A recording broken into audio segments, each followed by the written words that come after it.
All right, good afternoon, everybody. Couple of things before we begin.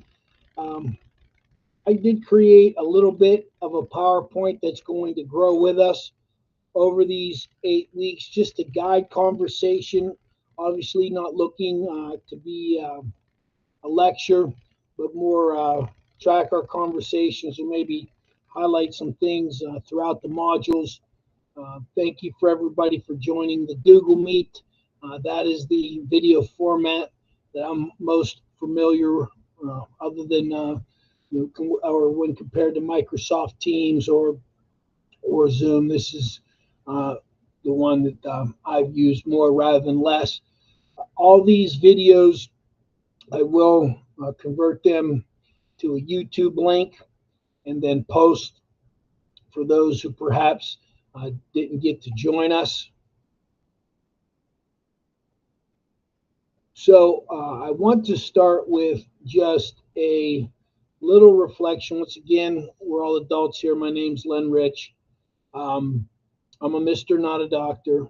So that's that. Anyway, a little bit from last week. I hope you had some time not only to reflect upon our conversation, but what are those different pathways that allow students to succeed? I think we had some healthy conversation there, and we had some conversation relative to what differentiated instruction is and is not. As far as the materials, I do recommend, if you haven't done so, watching videos 1 and 2. Carol Ann Tomlinson sets the differentiated bar for me, if you will. I think that the differentiated classroom and her work in that area defines differentiated instruction. The guru, if you will, the founding matriarch, in my opinion, of differentiated instruction. And it really talks about where the 3 areas that we divide relative to differentiated instruction: the readiness levels, the interest inventories, i.e., are they ready to learn? How can we link them to their interests? And then the modality of learning. How do they learn best? So, not going to rehash last week, this week, but I did want to point that out.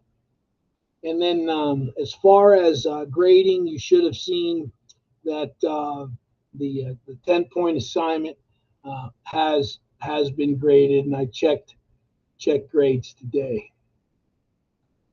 All right, so we are in week 2, part 1, understanding student characteristics.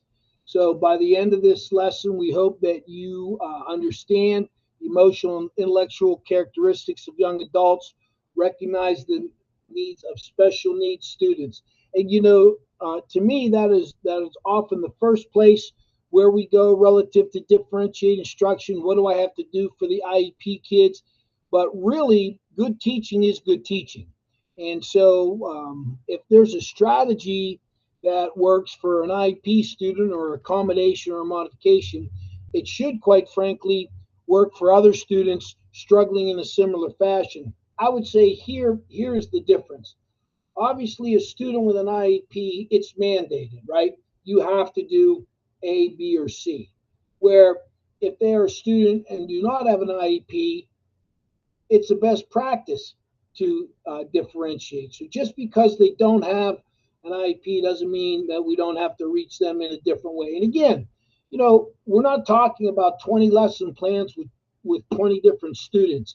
A lot of my thought processes in instruction think about the response to intervention model. And if you're unfamiliar with that, if you have, let's say in your own classroom, you have a base policy, a base way of operation, that ought to hit about 85% of your students.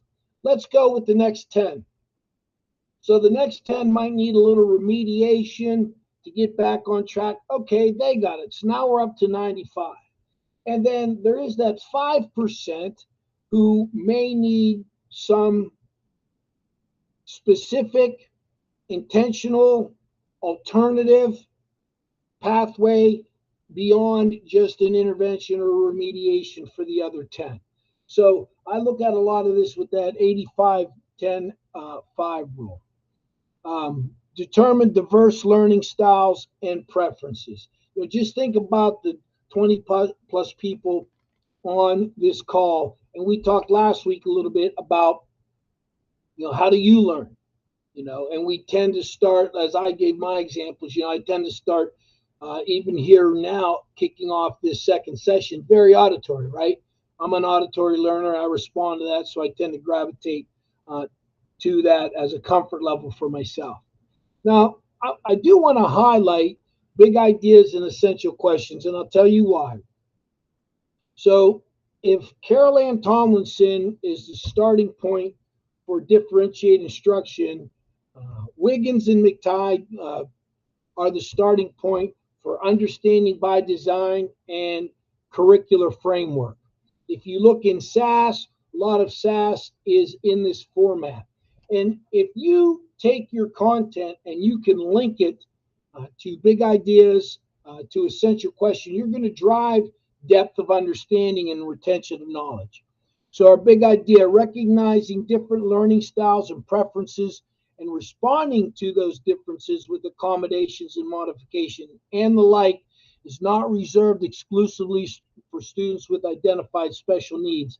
It's just good teaching. Differentiated instruction is just good teaching.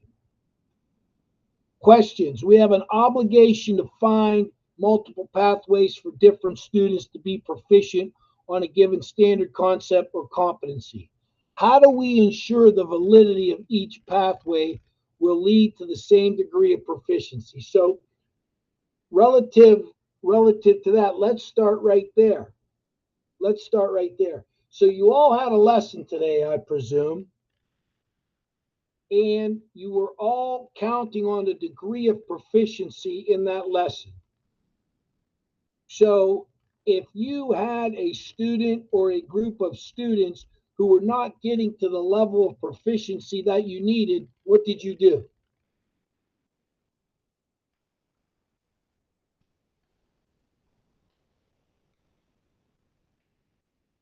You can go ahead and unmute to respond. Go ahead. I mean, usually when that happens, if that particular group, and especially if I have like an aide that day with me, I can set aside time for them, just so that I can go over and maybe approach it a different way for them to grasp it.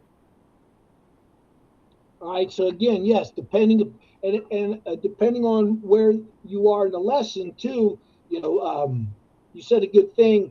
I understand that fight and for aids and when we have aids and when we don't have aids, but if students can work independently, then you can go in and you can do a strategy lesson. So strategy lessons, of course, would be a way to make sure all students reach level of proficiency. Other things happened today or recently relative to getting all students to our expected level of proficiency.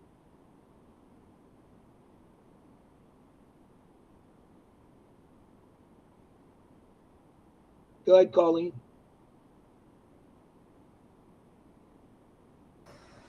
There you go. Hey, so I had a lesson today. And at the end of the lesson, the students had to show me how they filled out this inventory form. And instead, at a certain point, they were all doing it right, except for that like 5%. And I just redirected them. I had them go back through when they didn't fill out the form right. I had them go back through and walk back through. So they just needed redirection, and then they were right at that level. Start simple. Differentiated instruction doesn't have to be complex. I think the starting point is just understanding that not everybody is going to get there all the time, and that it might be different kids at different times. Others to share relative to finding some multiple pathways for students to reach the same degree of proficiency.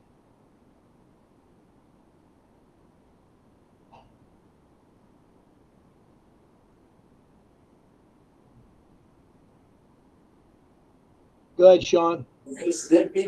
So I am currently teaching estimating, and some students have a hard time looking over a car in person. Say some of these students don't understand some of the part names, or at least the uh, literature that comes with that, right?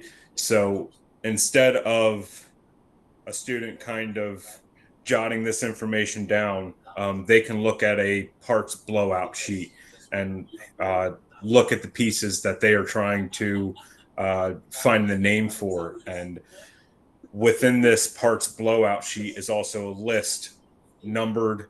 The parts are also numbered, and it actually says the name for them. So something that kind of guides them along that process of writing an estimate is something that has helped some of my students as well. Thank you. So, in helping them to understand, have you come across in your early experience here, perhaps students who are trying to find out how they learn? How does our teaching help adolescent learners understand or explore how they might learn best? Have you seen any evolution of not only your teaching but of student learning relative to they take some ownership and now they are learning to be learners and learning how they learn?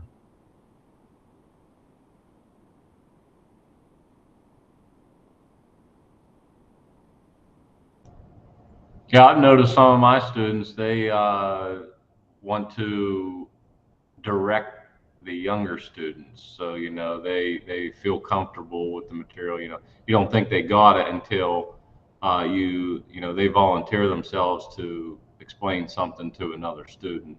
And you're like, oh, I guess you do know what you're doing because you want to tell him how it's supposed to be done.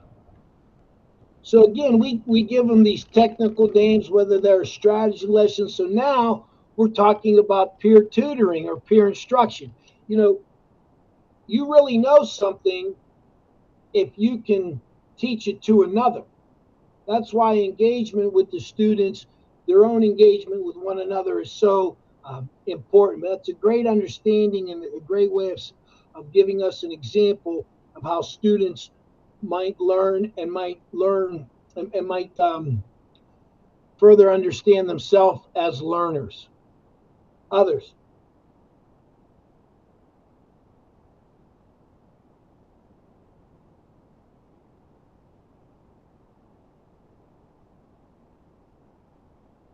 One way that I've gauged just students trying different techniques is just asking them after the lesson, like, hey, this was something new I tried, especially it's my first year. What's your honest feedback? I learned a large group of my students liked when I could come up with a computer simulation program that they could utilize. But then there was a handful that just didn't understand it. So, just talking to them, getting the positive feedback right away, and then I could help the students that didn't understand the simulations to get them on speed where they could do that then. But that was one of the biggest things I found was just asking them like, hey, what'd you think of that? Did you like that? Did you not like that? Because they'll be honest.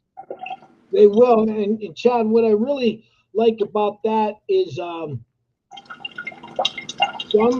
might be afraid to do that because am I surrendering my power and my authority as the teacher?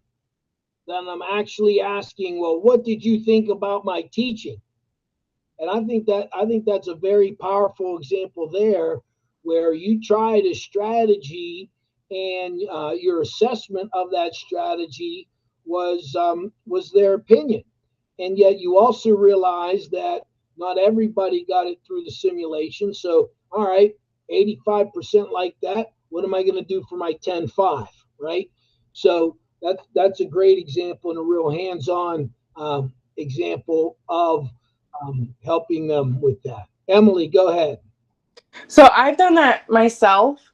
But one thing I was always taught, so I've worked in a doctor's office forever, and one thing our manager had always said was, if you have a problem, then also come to me with a solution to the problem. So one thing that I ask them whenever I ask for their opinion as to how things went. If, you know, somebody, always our post that says, oh, I hated it, or always, well, if you hated it, then what could have made it better, or what did you not like about it, or why did you dislike it so much? So I always try and kind of like put it on them. Well, what would have made it better? Or what would we do differently? Things like that. So that's a great example. And also, you know, I think in any organization, like for myself as an administrator, if teachers are going to come with problems, that's fine. That's to be expected. But are you also bringing a potential solution? I might have a solution, but here's you are the closest to the issue. So perhaps you have the best insight on not only what the problem is, but potential solutions. Great example. Others? Go ahead. Yeah, I right now the students are working on their skills, so everybody's doing their own thing. I had a student today had not done a spiral wrap perm for a while. So she asked me, and I'm showing her, and the other kids, they just kind of jump in. So again, it's the same thing. Peers really want to help each other. So that helps me. But I always have time to stop whatever I'm doing and just give them a short demo for a refresher. You know, we think that we're pretty smart, and we think that all this educational research and 21st century instruction, and you know that we almost invented the wheel. But let me say the following: Confucius. What I see, I remember. What I hear, I forget. But what I do, I understand. So think about that in the terms of CTE. And then within CTE, think about that in terms of your classes, where not only you're engaging them and having them practice, if you will, but what happens when you empower them to then teach and help one another. And that's really where they are going to be able to have the rubber meet the road and have a depth of understanding to carry those knowledge, those skills, and those competencies forward into the world of work. You know, unlike, and again, I've said before, I wear two hats as a director and a superintendent.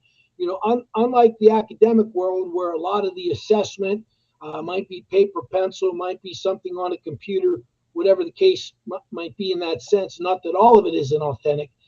It's almost a rule in CTE that the assessment is authentic and demands engagement. Any other examples here on teaching and helping adolescent learners understand or explore how they might learn best?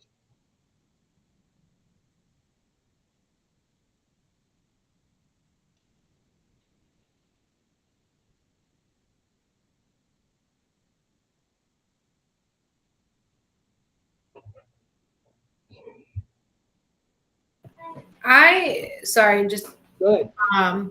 I also do in the beginning of the year. I have them take one of those, like, not, I don't know where I got a link from, I think someone else, but it kind of goes over like different ways they learn, and then it breaks it down for them on how to, like, what best suits them, so they kind of understand, so that they told me at the end of it, it actually taught them to pay attention more if they were audio, or if they were learners, they kind of approached each assignment in theory a different way.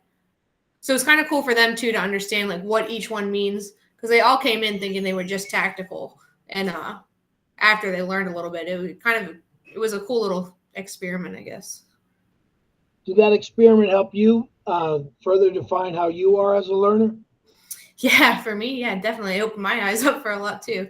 And it also got me a better understanding of, overall, how was the class, understanding and learning. And then also it kind of got me to approach each theory in some small way differently, with whether it's auditory or tactical and stuff. I kind of like to put all of it in there. So in addition to our essential questions, there were some readings relative to adolescent development and relative to the universal design for learning. So as far as understanding student characteristics, if you did the reading here, you recognize this graphic. And what grabbed me about this graphic is if we think about adolescence and you think about your own experiences growing up, right? How much did you physically change from 15 to 20 years old? Your cognitive process, emotionally, socially. I don't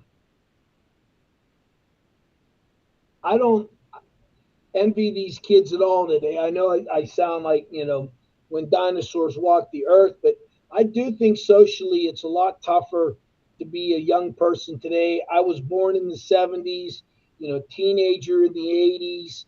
I mean, I think a large part of it, and, I think this is going to be a Captain Obvious statement, but a large part of it with the social media and the technology they have on the one hand, they have so much at their fingertips. On the other hand, they can't talk to one another. I said, for example, I remember being a young kid, and I want to call this girl I got a little crush on, but and you get the number right, and there was only one number per family, and if they didn't have call waiting, that phone call wasn't going to be that long because you never know, they might not miss a call. But what are you going to do? Because there was no caller ID either if their dad answered the phone. Now you're talking to the old man, and I have kids from 28 to 23, and sometimes they'll say, well, can't I just text or whatever? No, pick up a phone and call. So just and again, I might sound like a dinosaur, but I am what I am. But these social changes in familial, social, and even in their romantic relationships. Feel free to challenge me. Feel free to disagree, but sometimes I think it's too much, too quick, too fast on a lot of those things relative. And again, it's the pace of society. So I'm violating what we just said. I'm stating a problem, but I don't have a very good solution. But I think it's also related then to morals and values. I'll give you a little story that. Go ahead, Chad. I just wanted to chime in. So I was telling some of my students that next year, some of the things that I'm going to be changing is, one every week a student's going to be a service manager, overlooking the shop, so to speak. And one of their assignments during that week is that whoever's vehicle we're working on, whether one of the like another instructor, like they're going to be the one to make the phone call.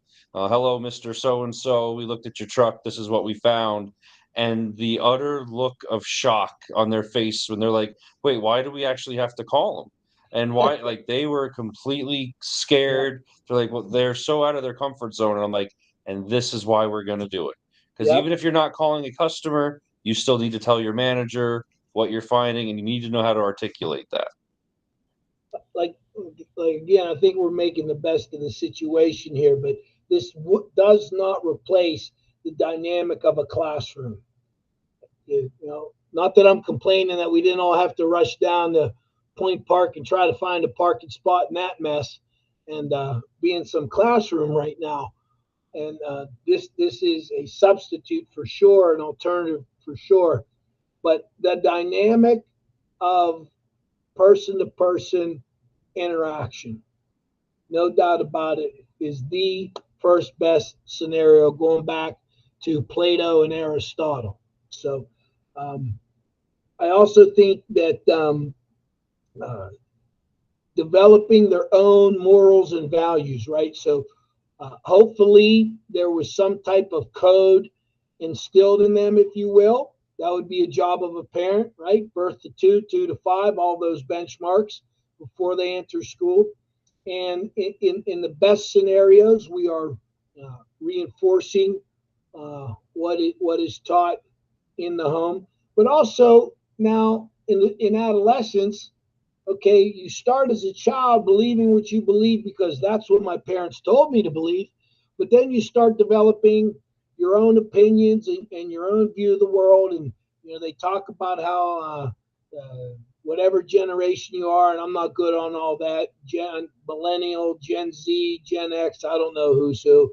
But supposedly generationally, they have different views and perspectives of the world. What is this generation? How are they going to view the world? So, and whether you're young or old, I want to give one particular example, then turn it over for some comments. So, when I first started teaching, again, this would have been in the fall of 1992. In the spring of 92, I had my student teaching experience. And I made a reference to Fonzie and Happy Days. And, well, I'm glad some of you were smiling. Some of them had no idea what I was talking about. So frame of reference on how they view the world. We have a bunch of different people, a bunch of different ages here. How do you view the world? How do they view the world? Do you see similarities, differences, and does it impact your teaching at all? View of the world.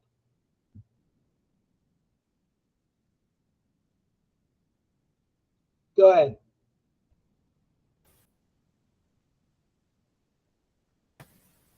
There you go. Now you're unmuted. Okay. Are we good? Yeah, we're good. Okay. The one thing I can't figure out is why does it take two of them to do anything or go anywhere? Like they all are terrified of doing anything alone. That's a good question. Developing a sense of independence. But you know what? I got to tell you another thing, and another dinosaur story. When I got to be about 12 years old, and it's the summer, my mother was an elementary teacher. So, and I was one of three. I was the oldest, but we were expected to be up, hygiene done, dressed, ready to go for the day by 9. And if she was cleaning, we were expected to get out of the house. And I could point in a direction. Mom, I'm headed whatever way. And she knew what kids or group of kids I'd be hanging out with. But not that you would understand the geographic reference I'm going to make, but my limits between 12 and 15 where I had to stay in the Shannick Township. But I could pedal bike all over the township. I had friends all over the township, the kids I went to school with. Were we going to play basketball? Were we going to go to the community pool? Whatever the case might be. But I think as far as doing things by themselves, I mean, go to your local school this evening, and there's going to be kids about this tall running up and down some ball field. The parents around them are going to organize the you-know-what out of it. They don't do things by themselves. We organize everything. They are in our managed groups. So who's expected to come up with the solution? The adult. So it's a vastly different experience. When we were on our own, good, bad, or indifferent, we might have gotten into some trouble and mom and dad might have never known, but we had to solve that problem. So yeah, I get what you're saying as far as they don't want to go by themselves. Others, your view, their view. Sean, go ahead. Amanda. Sean, then Amanda. Go ahead, Sean. So I am fairly close to, I guess, this age group, at least 10, 15 years. And I thought that I would be fairly close to their thought process, right? I grew up with computers. I grew up with social media, blah, blah, blah. Granted, I had grown up in the era without all of that. And I've also had to call my girlfriend's house and dad answers, and I had to talk with him. So thankfully I've had the best of both worlds. But what I don't get is why these kids can't research anything. None of them have, they all have access to these phones and these computers, and yet they can't Google a single thing. I have struggled so much with, I've taught you this before, and we've reiterated handfuls of times. You're still not getting it. Why haven't you done any research? Why haven't you looked into this any deeper? And I ask them, I say, have you researched anything of your interest? I have a girl that's fascinated with makeup. And she's like, no, I just started doing makeup and my way works. And I'm like, but there's other ways out there. You didn't want to research anymore. You have an interest in it. I don't know how to use Google. Well, if it's on a TikTok 30 seconds short, it might work. Right. So, because also, right, how they view things and disciplines. A couple funny things, and I know Amanda wants to say something as well. Is the students have all this power in front of them, but are influenced, if you will, by short snippets of information. So think about how that might impact your teaching. How long do you really have with them in direct instruction before they're checking out? Amanda. So I noticed a couple months ago, so we have a strict no phone policy at our school, and I love it so much. But it got to the point where like they would start using their Chromebooks to do stuff when they had any kind of downtime. So I kind of I had our IT guy block everything except for what we needed for like those assignments, and then Canvas. And then at the one end of one class, I had my first wave leave a little bit later than usual, and it gave them like 15 minutes of a window. And I said, you guys can just, talk amongst yourselves. And I noticed, because right off the bat, they were like, well, let us get our phones. No, you're not going to get your phones. Well, how are we supposed to have a conversation with each other without our phones? And I said, you guys can talk. Like, you have 15 minutes to just have a conversation with each other. And all of them were like, we don't know how to do this. So I kind of noticed that a lot of them lack having an imagination or having the ability to just have a conversation, but like also think about what kind of conversation they want. And it had me bring in different instruction with, because being in the pastry shop and being in the pastry world, I used to have a notebook just full of plate designs and different things that I thought about. So I had them start creating a journal like that and bringing in colored pencils and all kinds of stuff. And it was a big struggle in the beginning for them to even understand like the concept of like thinking it, having your own thought, and not watching a small video on what this person did to like adapt it to their own. So they do push back a lot on that, but I still push for it because they really have a hard time with imagination. There's something about the metacognition of writing it down. The brain works so fast, but if you take it even beyond word processing, if you take the time, get your ink pen or get your pencil and put pencil to paper and write it down. It's a great mental exercise. I think it slows the process down. I think we become more deliberative. But you bring up some interesting points relative to it. It might be a little bit scary. America is the land of innovation, land of entrepreneurship, land of opportunity. We don't want to be the land of robotic animatrons. And so, I wonder, where are we becoming too convenient? Are the things around them becoming too convenient? Any other thoughts on student characteristics and maybe your, as Sean was alluding to, your characteristics versus their characteristics and how that impacts instruction?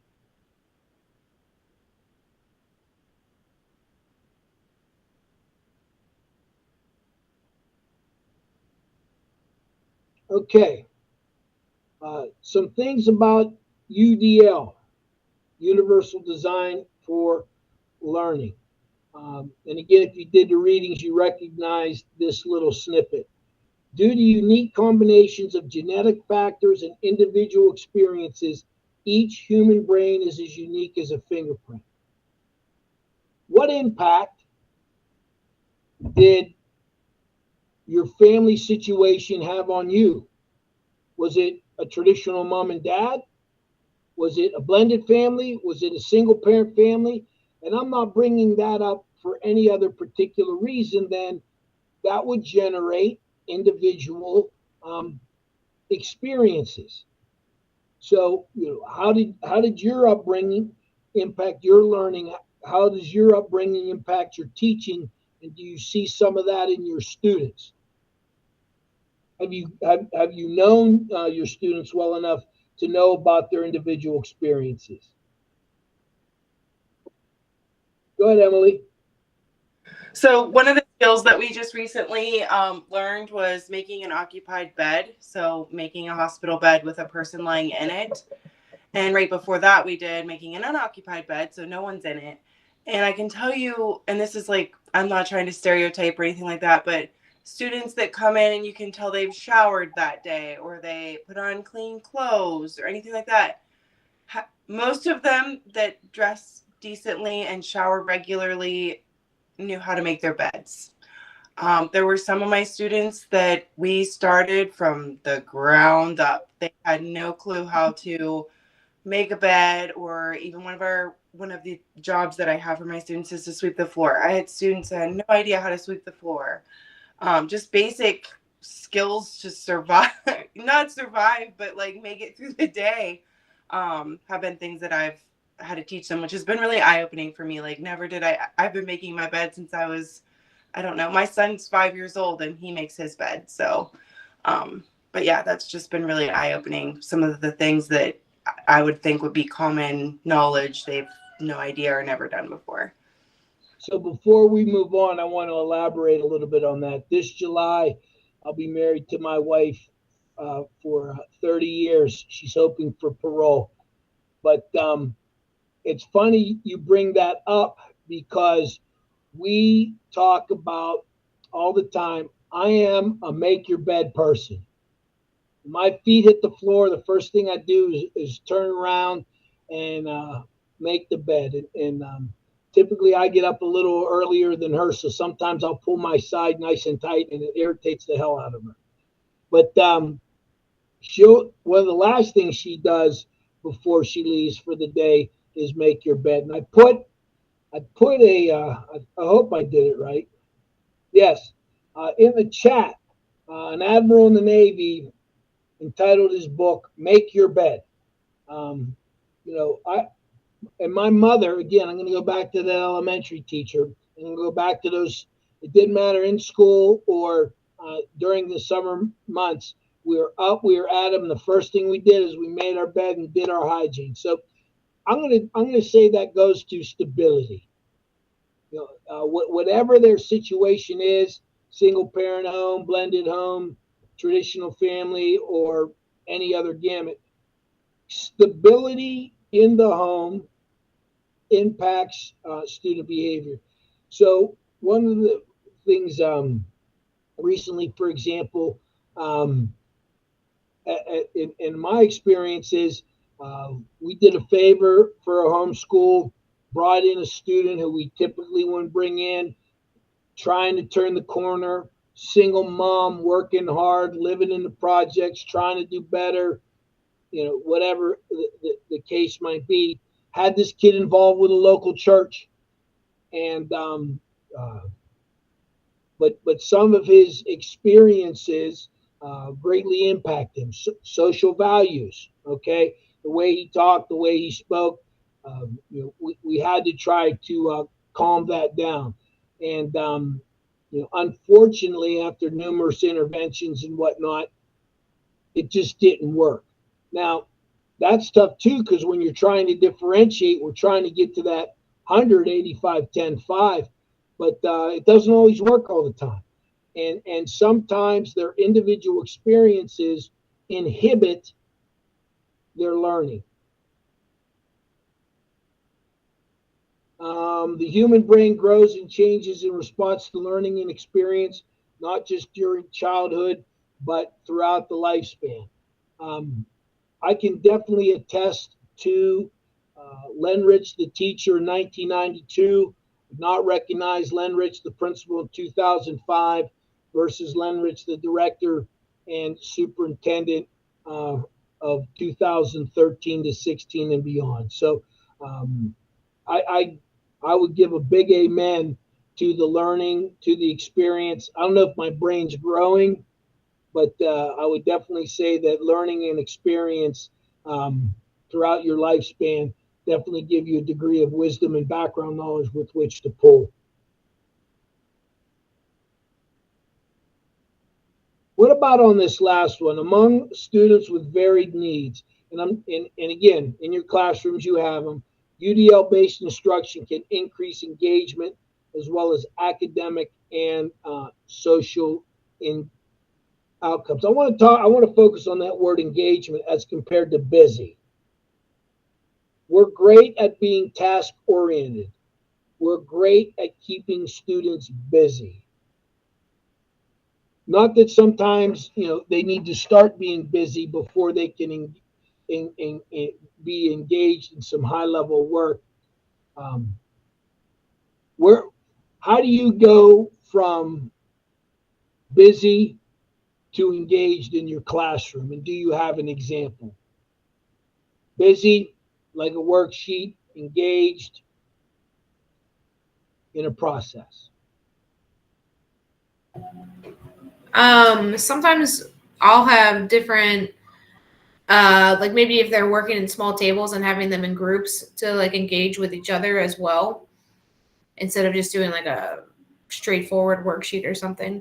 Or, if I just did a lesson on invoices and just how to like properly check in and order, and I had different humans throughout the building who had a moment actually call and act as if they were one of my purveyors and talk to the students, that I had different phones in the rooms set up.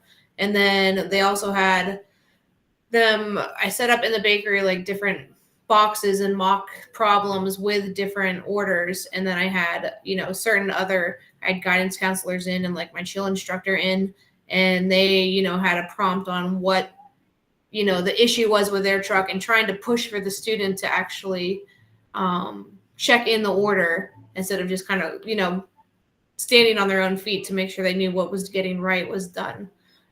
So I think like different engagement like that, I guess. Other examples, busy versus engagement.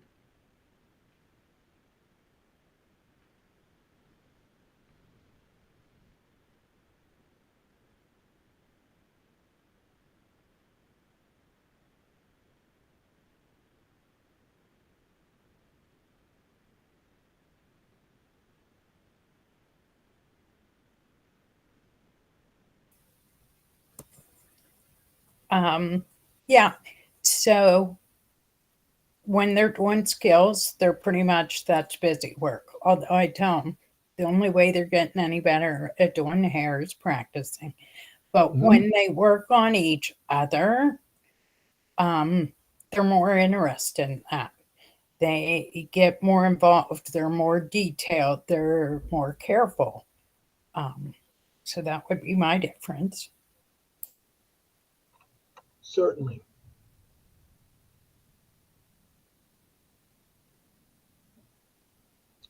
All right, so I wanted to preview a little bit this case study, supporting a student with special needs or diverse learning styles. And I believe this is due May 18th, is it not? Okay. Student selection. Meet with a case manager, IEP teacher to choose a student from your experience who demonstrates either special needs or a distinct learning style. So I'm sure you have many students throughout the day. I'm sure one or two are jumping to top of mind relative to completing this. Data collection. Collect and summarize relevant data about the student while maintaining confidentiality.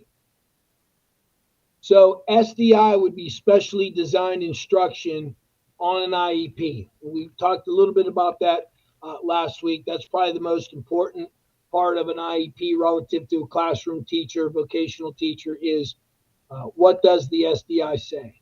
specific emotional, intellectual, or educational characteristics, challenges, or needs observed in classroom setting. Analysis. Explain how that student's needs align with the concept of special needs or diverse learning styles discussed in class. Identify how these needs influence their learning and interactions in the classroom, and describe 2 or 3 specific strategies. So, yes, I read that to you. Some of you may have previewed it, some of you may not have. Question, comment, concern about the case study.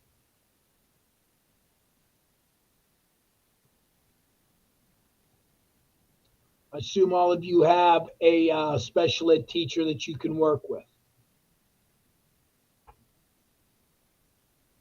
Emily, then Amanda. Go ahead, Emily.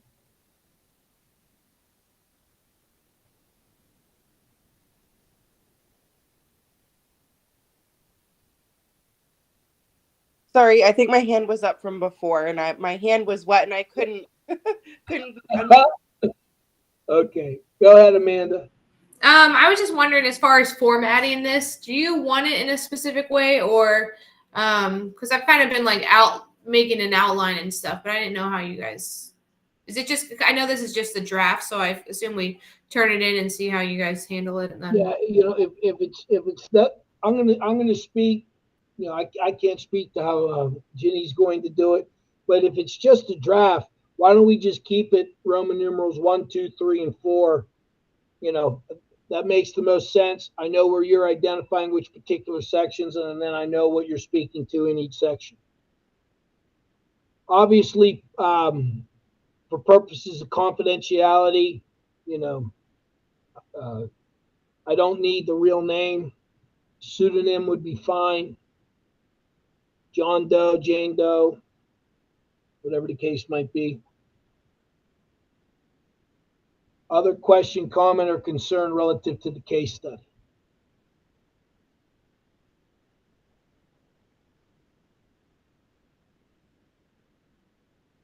Okay. I'm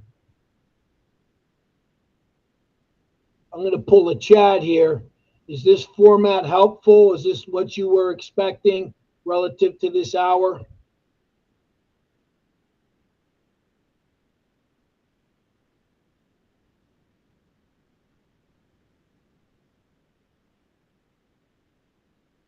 Is this more similar than different from what you experienced the past couple? Yes, thank you so much. This helped. Okay. Go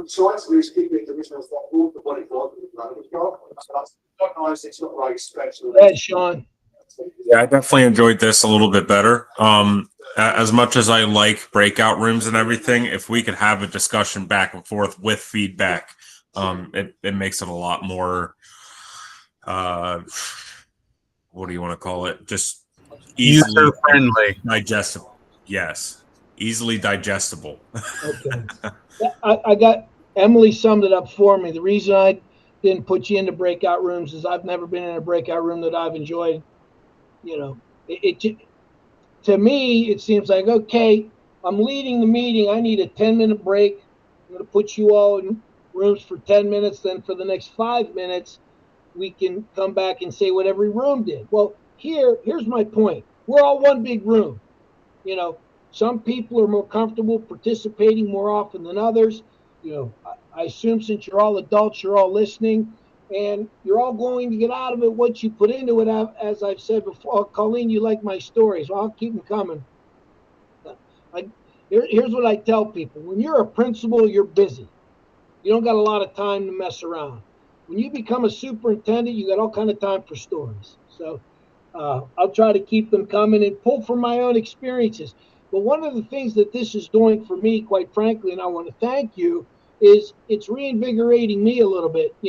I haven't been responsible for a classroom of my own since about 2000. Yeah, since about 2002. So it's been a little bit since I've taught. The pedagogy has changed a little bit, and I'm obviously you're a different audience, so it's important to me to make this experience valuable, because you're going to take this experience and tomorrow you're going to impact kids.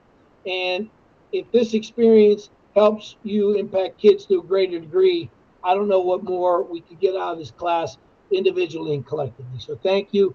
We'll keep this format. I'll be building the PowerPoint as we go to review our big ideas, essential questions, to have these discussions. And I'm not going to be that, like, for example, as far as I'm calling on this one, calling on that, I'm not going to do that.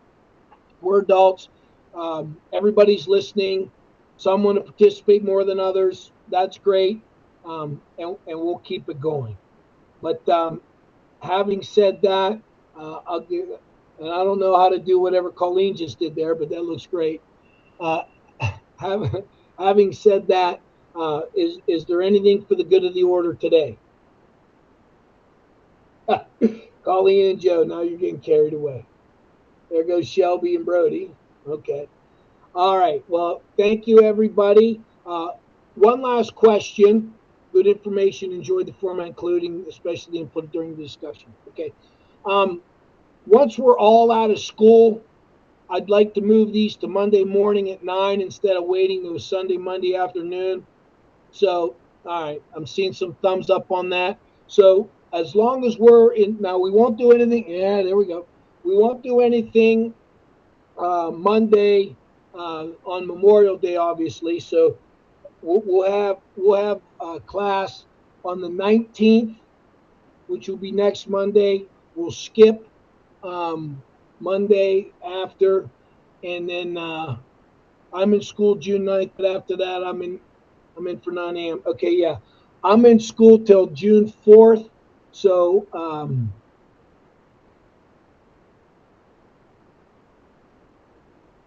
yeah, we'll see when everybody's out, and we'll just finish on those 9 a.m. meetings instead of 4 p.m. And I'm going to keep it Google Meet if that's okay. By tomorrow, I will have this as a YouTube link for anybody who wasn't able to make it, and we'll go from there. Having said that, it's 4:57. Anything for the good of the order? You all have my email. If there are question, comment, or concern, please email me. Thank you, everybody. Have a great day.